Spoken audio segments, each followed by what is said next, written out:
You don't get addicted to alcohol, drugs, nicotine, or anything else because you are weak. You get addicted because you are searching for peace, for silence, for love. For that one moment, the noise inside finally stops. But the alcohol, the smoke, the substances, or whatever you use, they stimulate the secretion of dopamine temporarily, which is a chemical responsible for pleasure in your body. To understand why, we must first see what happens inside your brain and energy system. Dopamine is not merely a pleasure chemical, it is a neurotransmitter that drives motivation, focus, reward, and learning.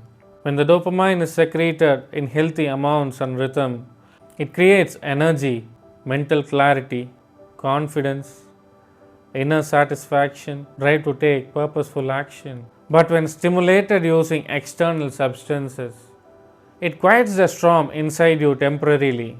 When the effect of those substances fades, the storm returns, not with the same intensity but a little louder than before. What if I told you that craving for external substances like alcohol, nicotine, or drugs is not your enemy but a misdirected spiritual hunger? The soul remembering something divine it once tasted but forgot how to reach. During deep meditation, dopamine secretes in a healthy amount optimum for the body and synchronizes with the alpha and theta waves of the brain, creating effortless focus, the same state what the rishis called as ekagrata. That is why I call spirituality not as a substitute for addiction, but it is the cure for addiction at the root level. Every addiction begins as a mind's whisper through discomfort, loneliness, and restlessness. In the attempt to escape it, people use alcohol and other external substances. Alcohol dulls it, nicotine masks it, drugs dissolve it for a certain time. But the truth is, all addiction is one movement, the search for God through matter. Siddha said, Anbe Shivam, love itself is God. When love is absent, the void becomes unbearable. The mind seeks stimulation. The body obeys the cravings. The truth is, what we called addiction, the Siddhas called it disturbed prana. When prana, the life force, loses its rhythm, the mind loses its center. The moment you restore that rhythm, craving begins to dissolve without effort. Science now says what the yogis and siddhas have said long ago. Meditation raises dopamine naturally. Mantra changes the brain's frequency. Breath resets the nervous system. When you light a cigarette, you inhale to calm the mind. But the calm was never from the nicotine. It was from the breath itself. The body tricks you. The breath heals you.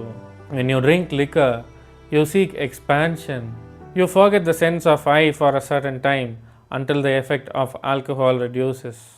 Seeking for the pleasure you get from substances is actually the spiritual instinct of the mind to turn inward. Instead of that, it is seeking outside without knowing the way to turn inward.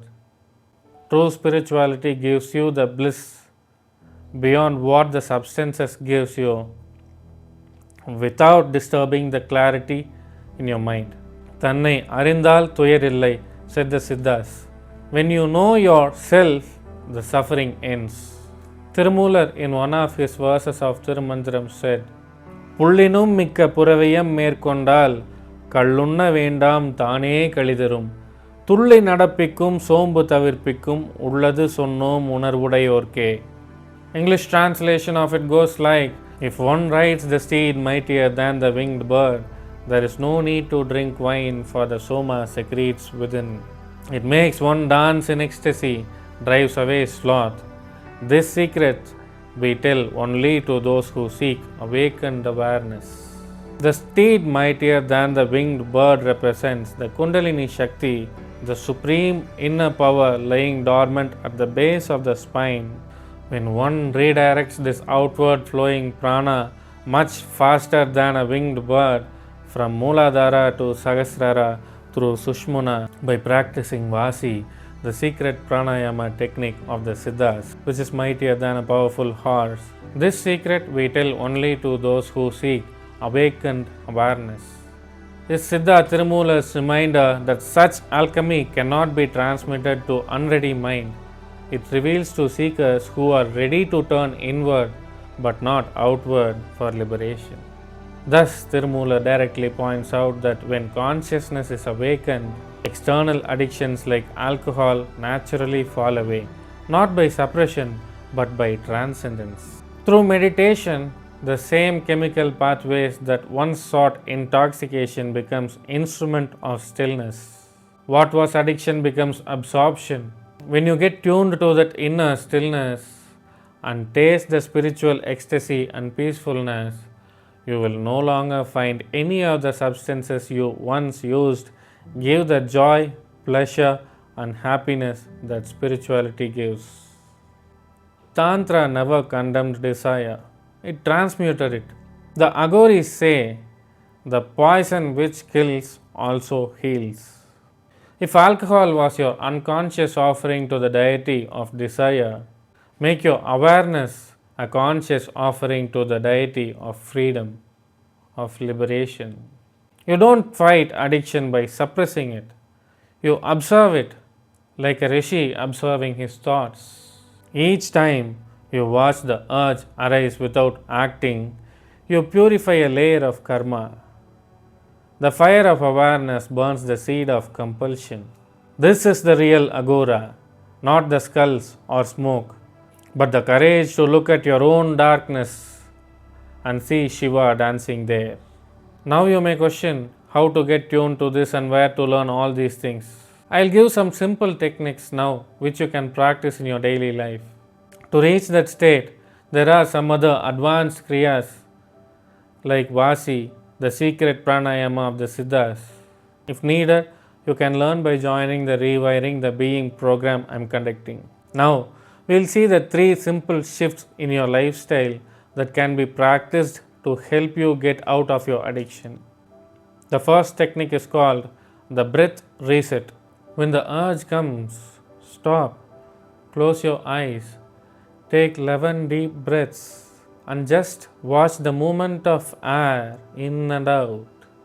Do not resist, do not indulge, just witness. Every breath is a return to your own self.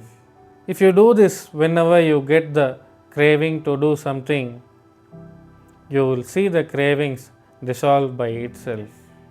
The second method is called mantra transmutation. Choose one mantra. Let it vibrate in your throat and your brain each time the craving arises. It rewires the neural loop that once reached for poison, now it reaches to presence. Another important practice to keep you away from stress and anxiety and exhaustion. You must incorporate this in your day-to-day life here and then. After a meal, after music, after talking, after dancing, after working, or whatever you do, or whenever the urge for a substance arises, simply pause before going to the next task. Sit for 2 minutes in stillness. Do not mind about any of the thoughts that arise. Whatever thought arises, let it come and let it go. This is the Siddha's secret, digestion of experience through silence. The mind becomes light, the urge fades. The mind will not get overwhelmed and search for suppression. You will have steady drive and productivity in all the consecutive works you do in the day. You don't have to remove addiction. You outgrow it. The opposite of addiction is connection, not sobriety, not merely abstaining from your addictive habits. When you connect to your breath, the stillness behind your thoughts, to the divine impulse itself, you will realize you never wanted the drink. You wanted the stillness it temporarily created. That stillness is your own self. It never leaves. If you are struggling with addiction, you are not broken, you are awakening. In fact, the more addictive the person is, the more his mind craves for awakening. Your suffering is the friction that births consciousness. When you turn that same intensity inward, the addict becomes ascetic. The one who craved the world once becomes the one who contains the universe within. Within this body are the Ganges and Himalayas, said the Siddhas. The temple you sought was never outside, it was your own being. So, the next time when the craving calls, don't fight it, don't feed it, feel it fully and witness who is feeling. That witness is freedom, that witness is God. When the seeker dissolves and the silence becomes your drink, you have already quit the world's intoxication. You have become the divine intoxication itself. You don't escape addiction by control, you dissolve it by awakening. Thanks for watching. Like, share and subscribe for more insights.